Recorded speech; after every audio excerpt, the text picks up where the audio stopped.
वन्दे अहं श्रीगुरुः श्रीयुतपदकमलं श्रीगुरून् वैष्णवांश्च श्रीरूपं साग्रजातं सहगणरघुनाथान्वितं तं सजीवं साद्वैतं सावधूतं परिजनसहितं श्रीकृष्णचैतन्यदेवं श्रीराधाकृष्णपादान् सहगणललिता श्रीविशाखान्वितांश्च यस्य प्रसादात् भगवत्प्रसादो यस्या प्रसादान्न गतिः कुतोऽपि ध्यानं स्तुवंस्तस्य यशस्त्रिसन्ध्यं वन्दे गुरुः श्रीचरणारविन्दं नमो महावदान्याय कृष्णप्रेमप्रदायते कृष्णाय कृष्णचैतन्य नाम्ने गौरत्विषे नमः। हे कृष्ण करुणा सिंधु दीनबंधु जगतपते गोपेश गोपिका कांत राधा कांत नमोस्तुते तप्त कांचन गौरांगी राधे वृंदावनेश्वरी वृषभानुसुते देवी त्वं नमामि हरिप्रिये।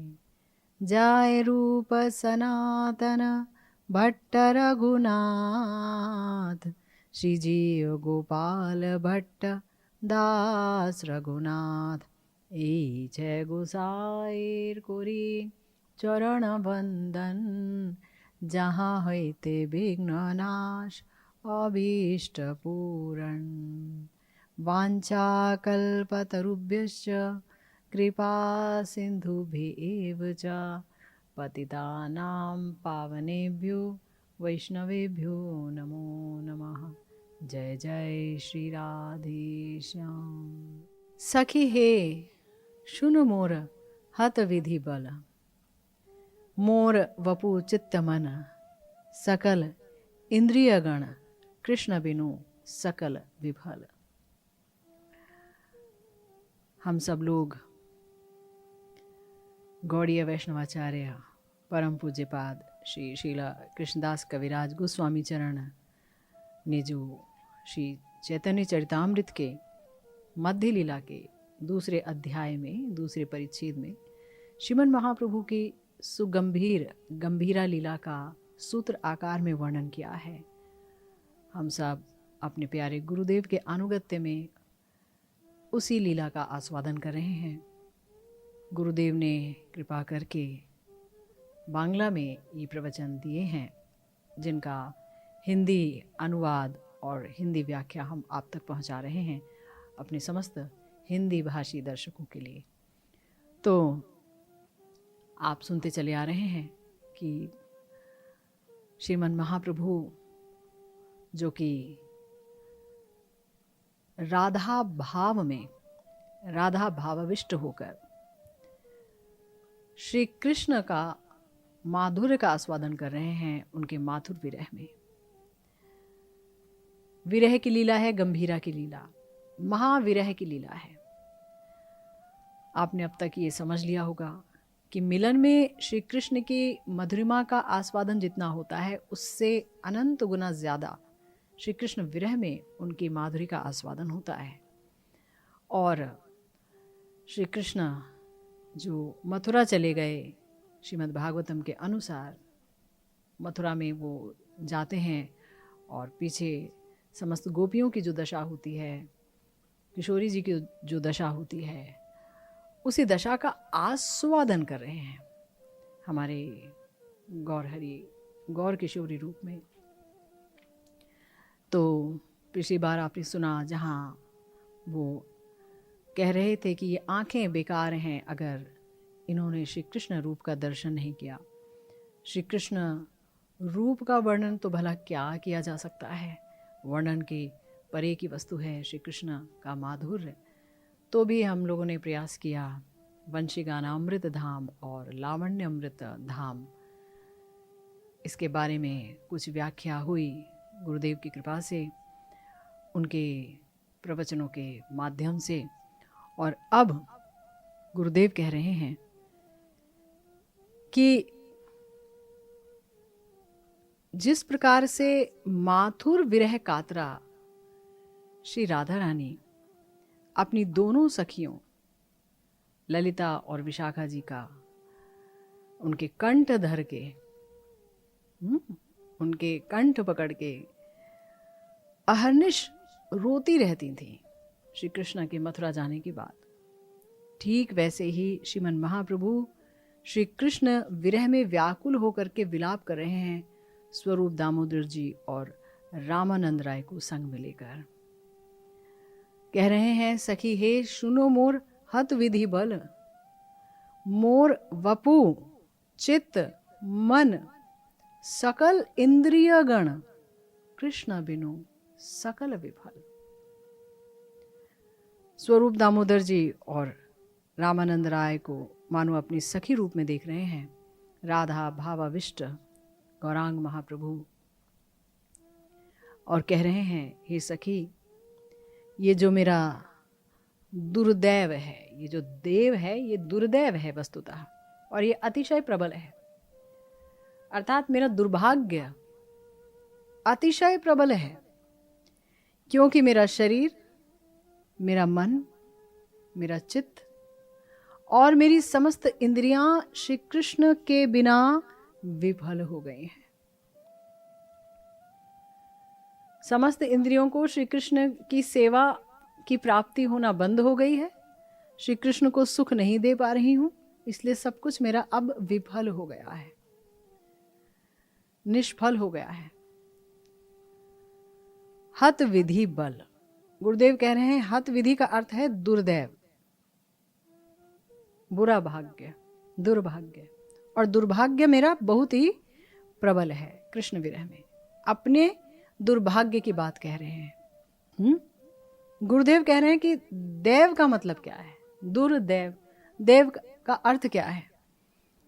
तो देव का अर्थ है भाग्य,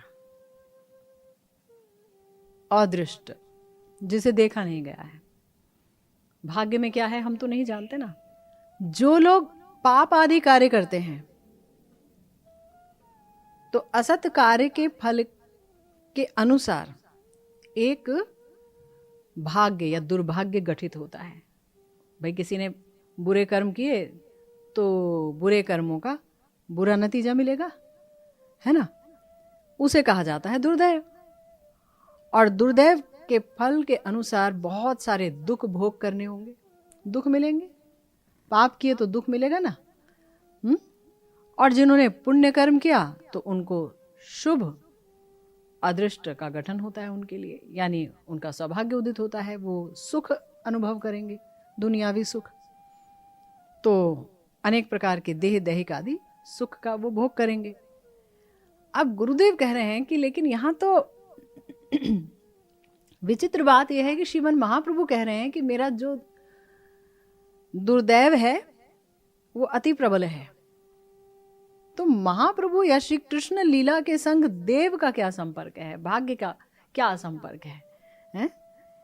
क्यों कह रहे हैं? क्योंकि ये तो श्री कृष्ण लीला है, कर्म के साथ कृष्ण लीला का कोई योग नहीं है। गुण के साथ कि भाई त्रिगुण, भाई जो कृष्ण का नाम ले लेता है वही 3 गुणों से ऊपर उठ जाता है। भगवान ने गीता में कहा है कि तुम 3 गुणों से ऊपर उठ जाओ अर्जुन। और यहां तो श्री कृष्ण लीला की बात है तो वो तो गुणों के साथ कोई संबंध ही नहीं है उसका, और फिर काल के साथ भी कोई संबंध नहीं है। तो कर्मातीत है, कालातीत है और गुणातीत है। ये भगवान की लीला, ये भगवान की लीला है। कृष्ण भगवान है, महाप्रभु भगवान है। तो गुरुदेव कहते हैं कि जिस प्रकार से किसी समय कोई अनंत सिंधु सब समय तरंग से तरंगायित रहता है, ये बड़ी सुंदर बात बता रहे हैं कि क्यों श्री कृष्ण अपनी ऐसी लीला करते हैं गौरांग महाप्रभु के रूप में कि जहाँ वो इतना दुख भोग रहे हैं, ऐसा लगता है कि इतना दुख भोग रहे हैं, इतना कष्ट, कभी कूर्माकृति हो जाते हैं, कभी रोमकूप से रक्तोद्गम होता है, कभी दांत हिलते रहते हैं, इतने सात्विक विकार आते हैं, इतना कष्ट होता है कि जिसे देखकर अद्वैताचार्य जी बोले कि भाई अब आप, मैं नहीं बुलाया, अब आप जाइए, प्रेम वितरण का कार्य हो गया, अब मैं नहीं देख पा रहा हूँ, आप जाइए। तो महाप्रभु तो एक दिव्य आनंद का भोग कर रहे हैं, आनंद के भोग के लिए ही वो आए हैं, है ना। आनंदमय आनंद का भोग करेगा ही, आनंद देगा, आनंद भोग करेगा। लेकिन अद्वैताचार्य जी इतना प्रेम करते हैं कि वो उसे आनंद के रूप में नहीं देख पा रहे हैं।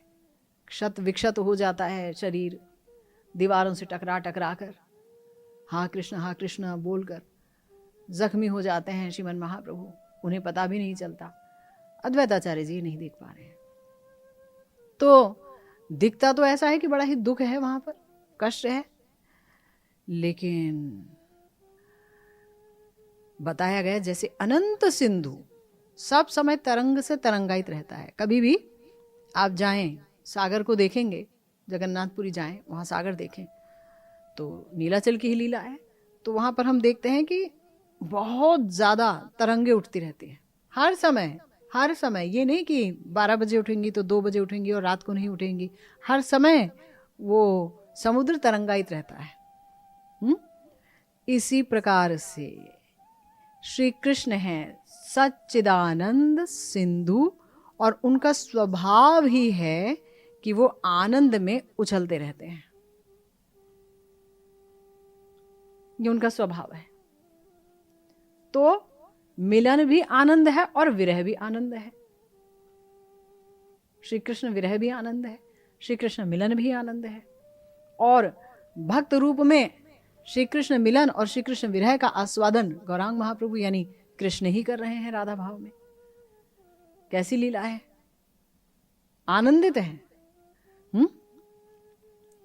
तो सच्चिदानंद की जो ये लीला है वो सच्चिदानंदमय ही है, वहां कोई भौतिक दुख नहीं छू सकता।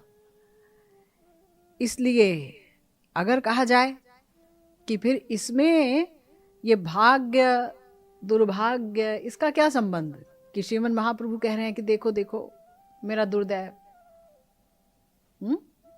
ऐसा क्यों कह रहे हैं?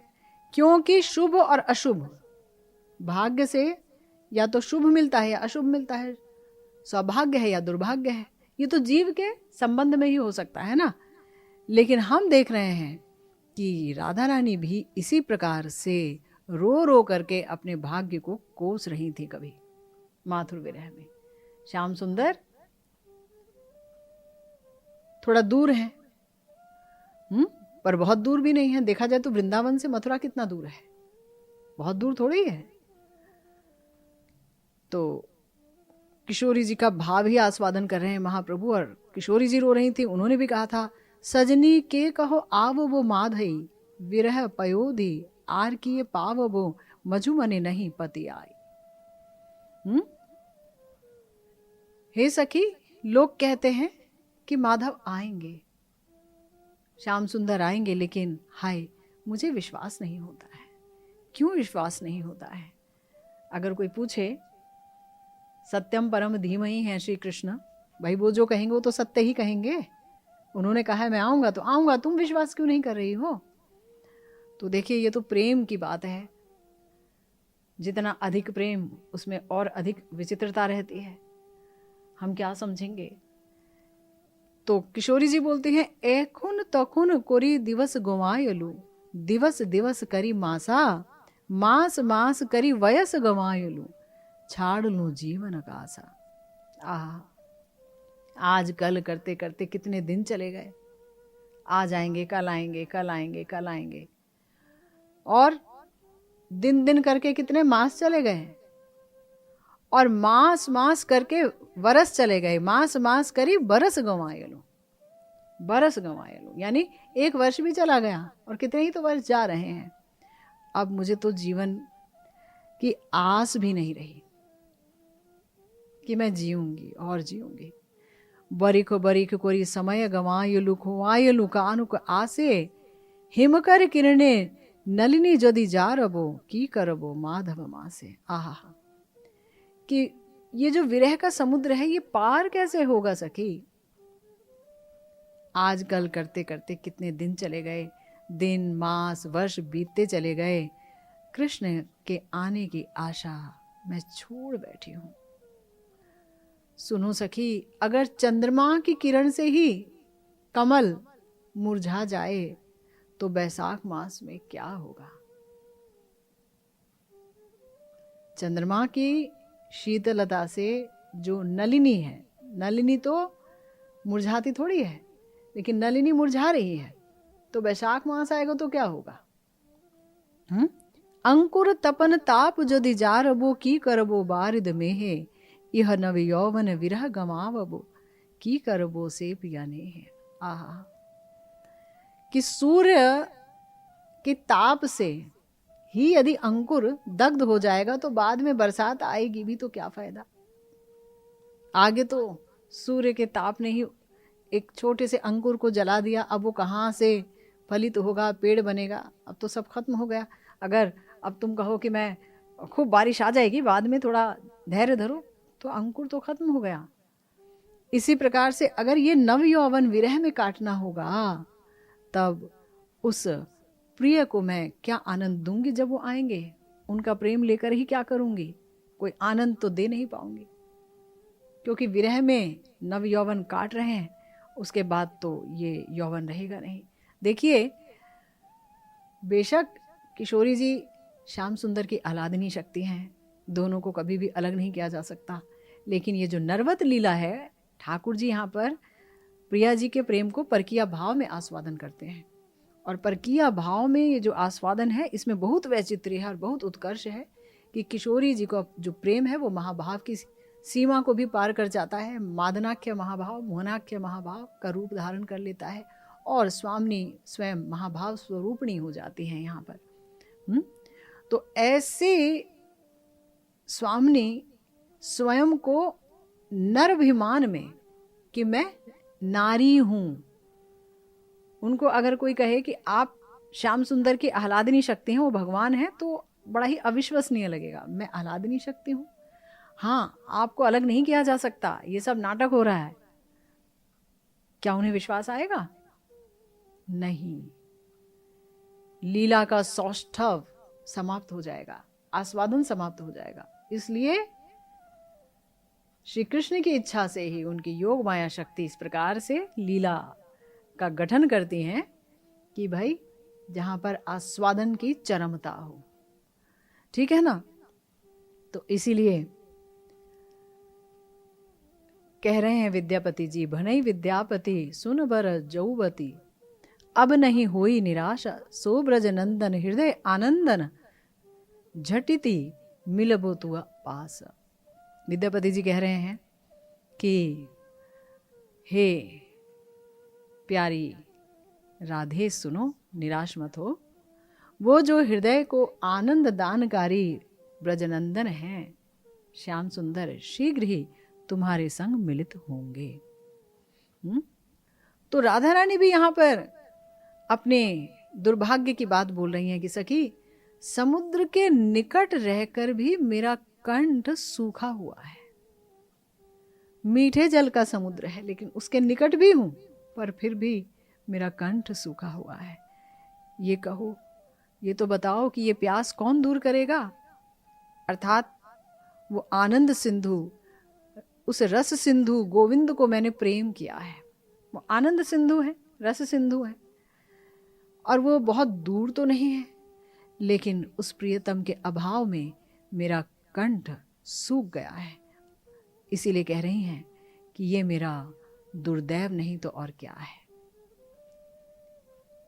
कि इतने पास रहकर भी कितने दूर हैं। अब गुरुदेव ये बता रहे हैं कि देखिए, ये जो भाग्य है, दुर्भाग्य, सौभाग्य, प्रारब्ध, ये सब क्या होता है, ये जीव पर ही लागू होता है, ये भगवान पर लागू नहीं होता है। महाजन कह रहे हैं ये जो साधन भक्ति है ना, साधन भक्ति, और उसमें भी कौन सी साधन भक्ति, जहाँ पर अन्य अभिलाषिता शून्यम भक्ति हो, उसे शुद्ध भक्ति कहते हैं। हमारे प्यारे आचार्य श्री रूप गोस्वामी जी ने बताया है कि जो शुद्ध भक्ति है, जहाँ पर अन्य अभिलाषिता शून्यम है, श्री कृष्ण की अनुकूलता को लेकर भजन है ना। भजन कैसा है कि श्री कृष्ण को पसंद आए वो भजन। तो ऐसा जो भजन है जहां पर अन्य कोई अभिलाषा नहीं है, मात्र श्री कृष्ण को सुख देने के अलावा, तो उस भक्ति के, शुद्ध भक्ति के दो गुण होते हैं, एक है सुखदा और दूसरा है क्लेश अग्नि। तो ये जो क्लेश अग्नि गुण है, ये क्लेश का नाश कर देती है। जो कोई साधन भजन प्रारंभ करता है उसके समस्त क्लेश कट जाते हैं, समाप्त हो जाते हैं। गोस्वामी पाद बोल रहे हैं ये क्लेश 3 प्रकार के होते हैं। एक है पाप, दूसरा है पाप बीज और तीसरा है अविद्या। एक तो पाप, भाई जिसका फल हमें काटना है हमने कर दिया। दूसरे इस प्रकार की वासनाएं जो कि पाप बनेंगी ही, बीज रूप में पाप पड़े हुए हैं हमारे बैंक में, वो अभी जब फल बनेंगे तो फिर वो भी भोगने पड़ेंगे। और तीसरा है अविद्या। गुरुदेव कह रहे हैं जब साधन राज्य में कोई भक्त भक्ति करता है, प्रवेश करता है, तब ये जो क्लेश अग्नि है ये अवस्था उसके अंदर आ जाती है, क्लेश दूर हो जाते हैं। क्लेश क्या है? पाप कटने लगते हैं। प्रारब्ध और अप्रारब्ध 2 प्रकार, ये पाप 2 प्रकार से हमारे पास रहते हैं। एक तो जो बैंक है अप्रारब्ध, टोटल कुल जो पाप है अब तक किए हैं हमने वो बैंक में रखे हुए हैं, और दूसरे उसमें से कुछ निकाल करके भगवान ने कहा कि भाई ये इस जन्म में भोगने पड़ेंगे, ये फल बन गए हैं, ठीक है, उसे कहते हैं प्रारब्ध। जो इस जन्म में भोगने हैं इसे कहते हैं प्रारब्ध, डेस्टिनी। और बाकी जो टोटल हमने कर्म कर रखे हैं वो रखा हुआ है। अब जब कोई भजन करना प्रारंभ करता है श्री कृष्ण को सुख देने के लिए, तब अप्रारब्ध तो अपने आप ही समाप्त हो जाते हैं। अप्रारब्ध यानी जो टोटल है, जो हमें भोगने थे अगले जन्म लेके फिर जन्म लेके फिर जन्म लेके, वो तो समाप्त। सोचिए कितनी बड़ी कृपा। और जो प्रारब्ध है गुरुदेव कहते हैं वो भी चले जाते हैं, प्रारब्ध भी चले जाते हैं। उसका दृष्टांत दिया है गुरुदेव ने श्रीमद् भागवतम के 3 स्कंद के 33वें अध्याय का 6वां श्लोक। यन्नाम ध्येय श्रवणानुकीर्तनाद यत् प्रवणाद यत् स्मरणादपि क्वचित् स्वादोऽपि सद्यः सवनाय कल्पते कुतः पुनस्ते भगवन्नु दर्शनात्। कह रहे हैं कि गोविंद के नाम कीर्तन से, श्रवण और कीर्तन से, स्वादो अपि सद्यः सवनाय, जो व्यक्ति ऐसे परिवार में जन्मा जहां पर कुत्ता खाया जाता था, कुत्ते को खाते हैं, चंडाल परिवार, वो भी तुरंत भजन करते ही अगर वो भजन में आ जाता है तो उसको समन योग्यता मिल जाती है। गुरुदेव कहते हैं समन योग्यता का अर्थ क्या हुआ? वो याज्ञिक ब्राह्मण की तरह पूजनीय हो जाता है। अब यहाँ व्याख्याकार बोल रहे हैं कि ये जो दुर्जातित्व है, यानी कि उसका जन्म पर तो कंट्रोल नहीं है किसी का भी। हम कौन से परिवार में जन्म लेंगे, अच्छे बुरे, तो हमारा जो प्रारब्ध होगा, जैसा कर्म होगा उसके अनुसार हमें परिवार मिलेगा, है ना। तो गुरुदेव कहते हैं ये प्रारब्ध से ही तो पैदा है कि वो चंडाल परिवार में जन्म हुआ और कुकुर भोजी हो गया, बचपन से ही उसको यही मांस खाने को मिला। लेकिन नाम कीर्तन के फल से उसका प्रारब्ध जा रहा है, यहाँ तक कि बीज भी जा रहा है, वासना बीज भी, वो भी नाश हो जाता है, अविद्या तक नाश हो जाती है। इसीलिए तो बोला गया कि वो जो है ब्राह्मण की तरह पूजनीय है, क्योंकि वो बहुत सुंदर भक्त हो गया है। अब परिवार मैटर नहीं करता है, परिवार के बारे में नहीं सोचना होगा। इसी प्रकार से बताया गया अविद्या तक नाश हो जाती है भक्ति करने से। ये क्लेश हैं, है ना, पाप बताए, पाप क्लेश हैं तो अविद्या भी क्लेश है।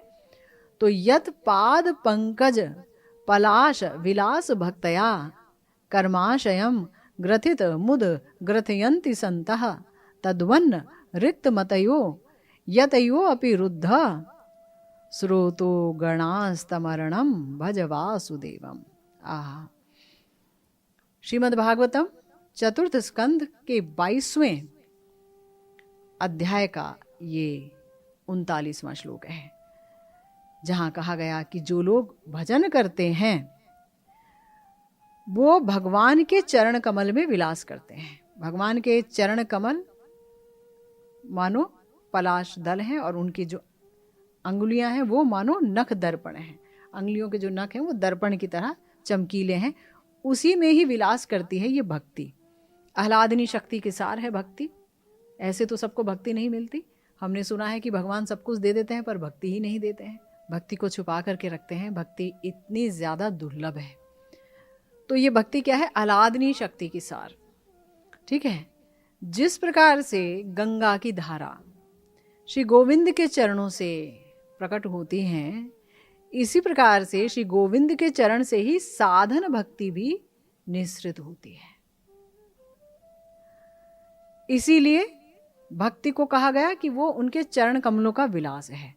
अब यहां बताया गया कर्माशयम ग्रथित मुद ग्रथयंती संतः, यानी कि साधन भक्ति के द्वारा ये जो कर्माशय कर्म ग्रंथि अर्थात अविद्या ग्रंथि है ना, बार बार कर्म करने की जो प्रवृत्ति है, उसमें फंसने की प्रवृत्ति है, अविद्या से ही तो होती है। जड़ को मैं मान लेते हैं और समस्त जड़ को मेरा मान लेते हैं। मैं मेरा गलत जगह लग गया है। भगवान को जानते नहीं, माया को जानते नहीं, काल कर्म कुछ तो जानते नहीं है। ठीक है, तो ये अविद्या है।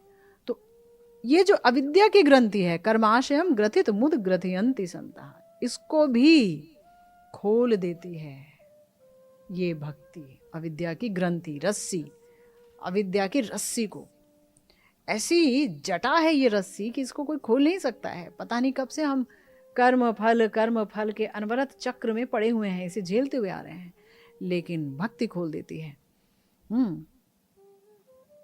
भक्ति खोल देती है। तद्वन्न रिक्त मतयो, यहां तक कि ज्ञान योग के द्वारा भी ये नहीं हो सकता। अविद्या का नाश नहीं होता है?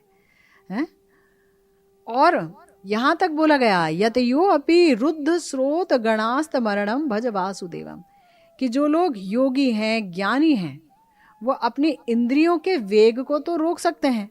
खाने का मन कर रहा है, नहीं खाया, सोने का मन कर रहा है, नहीं सोया, आवेग को रोक लिया, इंद्रियों के आवेग को, और उन्होंने अपनी इंद्रियों को जय कर लिया। ठीक है, आगे हो सकता है तुम कर्म ना करो, लेकिन जो कर्म करके आए हो और जिसका फल भाग्य में है कि ये तो आपको भोगना है, जिसे प्रारब्ध कहते हैं, वो भोगना पड़ेगा, लेकिन भक्त को भोगना नहीं पड़ेगा। इसीलिए गुरुदेव कहते हैं कि जिस कर्म ने अपना भोग देना प्रारंभ कर दिया है, फलित हो गया है, ब्रह्म ज्ञानी तक को वो भोगना होगा। उससे किसी प्रकार की रिहाई नहीं है ब्रह्म ज्ञानी तक की। लेकिन साधन भक्ति के द्वारा यदि कोई नाम कीर्तन करता है तो वो छूट जाता है, प्रारब्ध भी उसके समाप्त हो जाते हैं। किंतु ब्रह्मज्ञानी जिन्होंने जीवन मुक्त दशा प्राप्त कर ली है, उनका प्रारब्ध क्यों नहीं जा रहा है आखिर?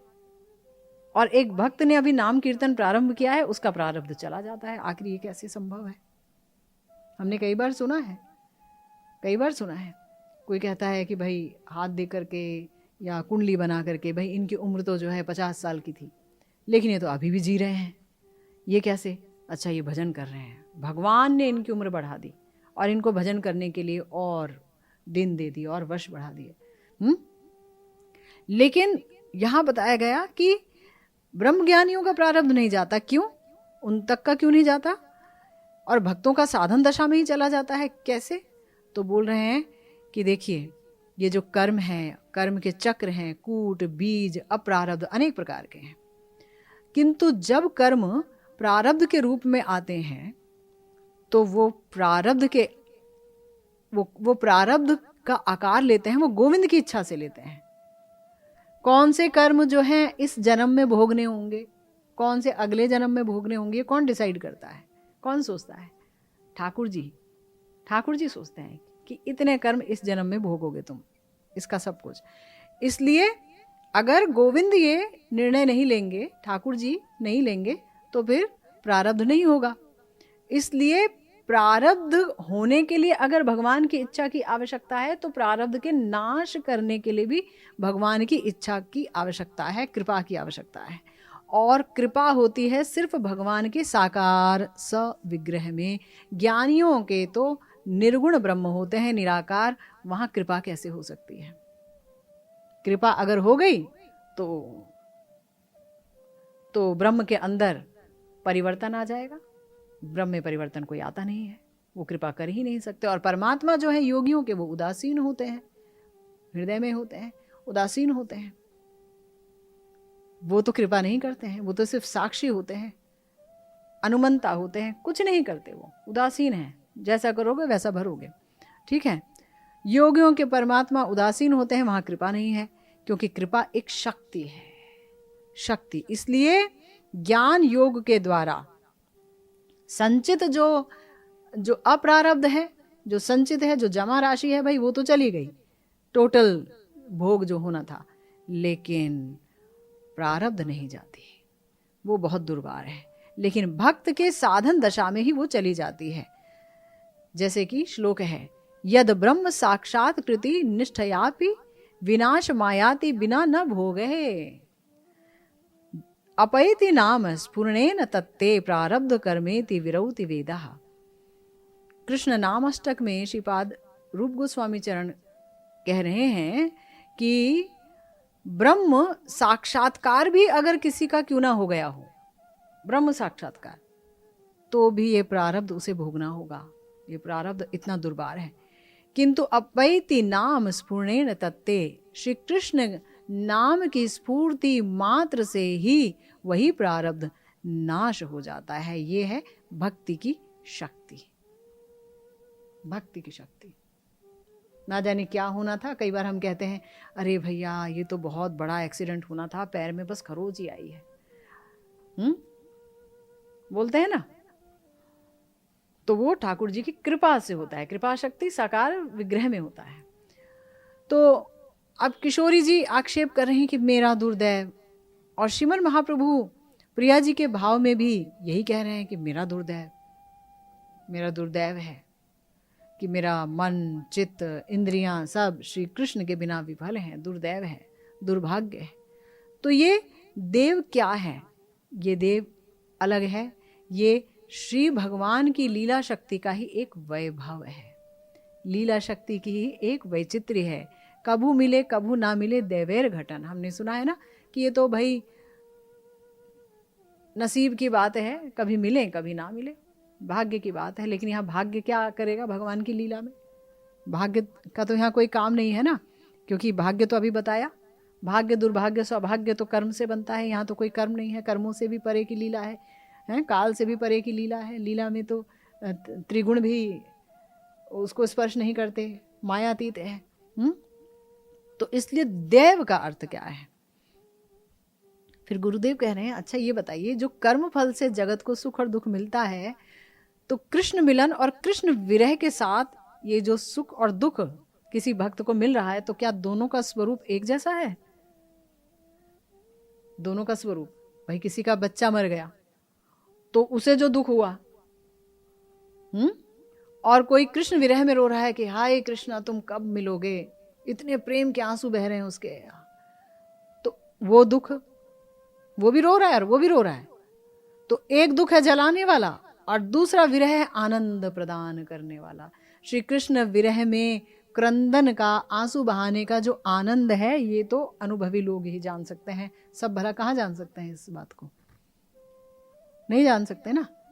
तो जिसका जितना प्रेम, उसके उतने आंसू गिरते हैं, उसको उतना विरह होता है, उसको उतना आस्वादन आता है, वो उतना रोता है, और रोने के लिए तड़पता है। जिस दिन आंसू नहीं निकले उस दिन उसे लगता है पूरा दिन बेकार चला गया। ऐसा भी तो होता है। तो प्रेम आश्रु कहते हैं, प्रेम आश्रु, आनंद से भर देते हैं वो आंसू। और वहां किसी का बच्चा मर गया, पति मर गया, कोई मर गया, तो वो जो रोता है तो वो जलाने वाला ताप होता है। इसीलिए गुरुदेव कह रहे हैं ये दोनों बिल्कुल विलक्षण अलग चीजें हैं। इसका कारण ये कि कर्म फल के द्वारा जागतिक देह दैहिक आदि का सुख और दुख भोग होता है। इस संसार का जो सुख है, दुख है, वो शरीर को ही तो भोग करता है। आत्मा तो भोग कर ही नहीं सकती, वो तो भगवत भक्ति ही को भोगना चाहती है। भाई हम तो भगवान के अंश है ना। आत्मा को तो आनंद सिर्फ भगवान के भजन में मिलता है। तो भक्त के भजन के द्वारा प्रेम से ही उत्थित होता है ये सुख और दुख, कृष्ण मिलन जनित आनंद और कृष्ण विरह जनित दुख। ये दोनों ही अप्राकृत चिन्मय वस्तु हैं। ये जागतिक और जड़ जगत की वस्तु नहीं है। क्योंकि इस जगत का जो दुख है उसका मतलब है सुख का अभाव। सुख नहीं मिला तो उसे ही हम दुख कहते हैं। मैं निर्धन हूं यानी धन का अभाव है। मैं निर्बल हूं यानी बल का अभाव है। मैं रूपहीन हूं, कुरूपिणी हूं यानी रूप का अभाव है कि नहीं? अभाव उसे तो कहते हैं दुख है, और वो चीज मिल जाए तो उसे कहते हैं सुख। लेकिन कृष्ण मिलन का जो सुख और दुख है, कृष्ण विरह का जो दुख है, वो प्रेम से उत्थित है। और प्रेम का अर्थ है आनंद। आनंदमय के प्रेम में प्रचुर आनंद है ना? तो गुरुदेव कह रहे हैं कि ये जो प्रेम है उसके दो कलेवर हैं। यानी एक सिक्का है, सिक्का एक है, उसके दो पहलू हैं, हेड या टेल। हम कह नहीं सकते कि हेड बहुत अच्छा है, टेल बहुत अच्छा है। सिक्का उसे सिक्का ही कहेंगे। वो दोनों मिल जाएगा तो ही उसे सिक्का कहेंगे। एक हटा देंगे तो उसे सिक्का नहीं कहेंगे। समझ रहे हैं? इसी प्रकार से प्रेम जो है, जो प्रेम के का दो पक्ष है, मिलन और विरह। प्रेम साक्षात आनंदिनी शक्ति की वृत्ति है। वो शक्ति जो आनंद देती है भगवान को भी और भक्त को भी। तो आनंदनी शक्ति की जो वृत्ति है, इसीलिए दोनों में ही आनंद है। मिलन में भी, भगवान से मिलन में भी, और विरह में भी। और महाजन कहते हैं विरह में तो अत्यंत आनंद है। इसका बहुत सुंदर दृष्टांत कई बार गुरुदेव देते हैं कि देखिए, ये जब प्रेमानंद है ना, प्रेम से उत्थित जो आनंद है, जब बहुत घनीभूत हो जाता है तो वो विरह रूपी दुख का आकार लेता है। फिर से सुनिए, प्रेम से उत्थित आनंद जब बहुत प्रगाढ़ हो जाता है, गाढ़ा हो जाता है, गाढ़ा, तो उसे विरह से जो दुख होता है उसका वो रूप ले लेता है। भक्त को भगवान से बहुत प्रेम होता है। बहुत प्रेम जब हो जाता है कि जहां पर अब कुछ हो ही नहीं सकता उसके बाद की सीमा, तो वो फिर हाहाकार करता है कि कब मिलोगे, कब मिलोगे, कब दर्शन होंगे। जो सुन रहा हूं आपके सौंदर्य के बारे में, हे ठाकुर जी, कब वो उस सौंदर्य के दर्शन होंगे, कब उस वृंदावन धाम के दर्शन होंगे जिसके बारे में गुरुदेव से सुना, महाजनों से सुना, स्फूर्ति में भी जो कभी कभी उदित हुआ, साक्षात कब मिलेगा। तो वो हाहाकार करता है, आंसू बहते हैं।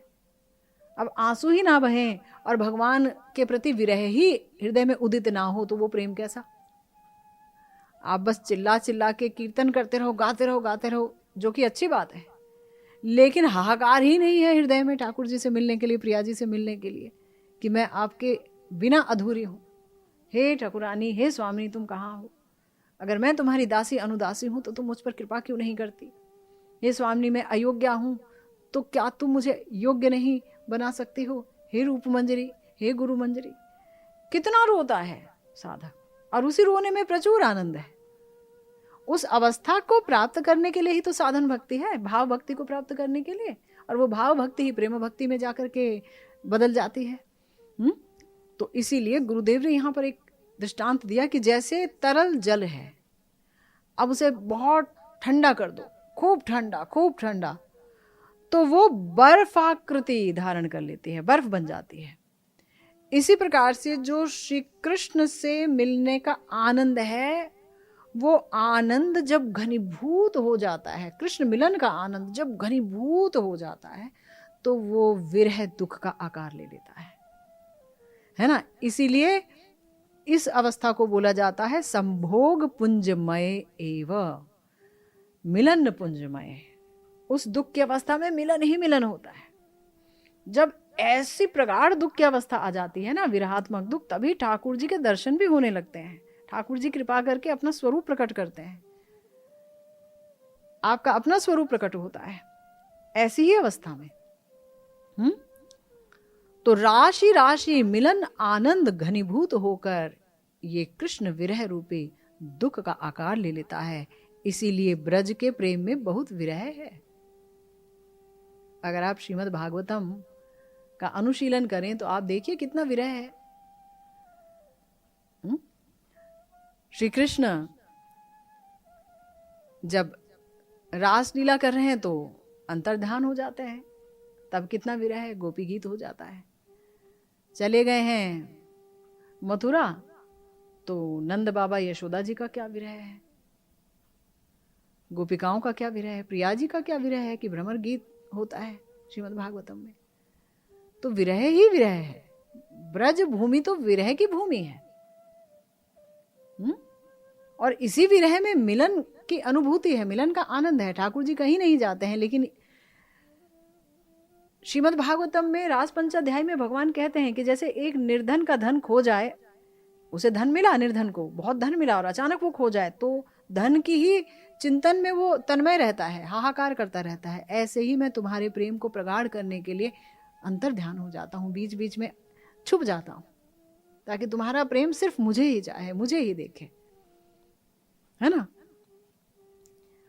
तो गुरुदेव कहते हैं कि ये जो ब्रज का प्रेम है, ब्रज में विरह ही है ब्रज भजन का मूल मौलिक तत्व, और ये रहेगा ही, ये रहेगा ही, है ना।